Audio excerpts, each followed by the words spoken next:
Priorities have always been tough for me. Growing up in a small community, I was pressured to be involved in every activity, from choir to student government to track and field. Basketball especially was something that distracted me from focusing on Christ. You see, I always had a desire to become the best in everything I do. I'm the most competitive person you'll ever meet. So I was always striving to excel at basketball, which obviously was not a bad thing in itself, but this was all for my glory and not for God's.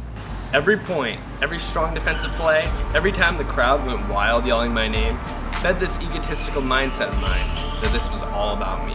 My priority was praise, not to God, but to myself. Some would say I lived to please others, but really, I was living to make others appreciate my talents. It wasn't until God made a major transformation in my life that my priorities changed.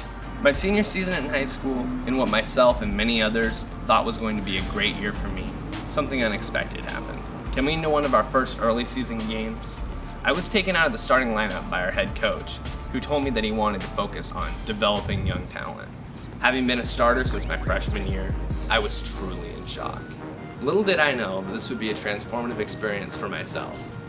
All of a sudden, I needed humility. All of a sudden, I needed something greater than myself.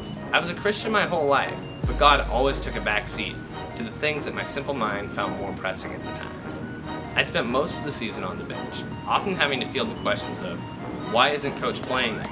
Are you alright? And often hearing the so-called encouragement of, it's okay, Wayne, it's only a game. It wasn't just a game to me, it was my life, its center, its focus. This is when it clicked with me. Why was a game my focus? Why was my own pride the center of my existence? I needed to change the focal point of my life. God used what was an awful experience for me to teach me to think of something greater than myself, to think of the sacrifices of Jesus and the blessings that He's provided. When this happened, God didn't simply take precedence over basketball. He took precedence over everything. Relationships, money, school, all of everything about my existence was less important to me than the pursuit of God. It just so happened that this change in my priorities coincided with the season in my life in which I was picking a college. When God became my top priority in life, I decided that I wouldn't settle for a school who valued Him any less than I did. No one else compared to Biola in what I saw as a total commitment to serving the Lord. It was hard to leave home for a school halfway across the country, but I knew I needed to be in a place where I could prioritize God and let Him guide my journey.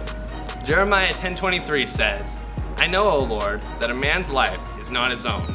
It is not for man to direct his steps. I knew that my life was to be lived for God and not for myself, and I found a place where I could live for Christ to the fullest.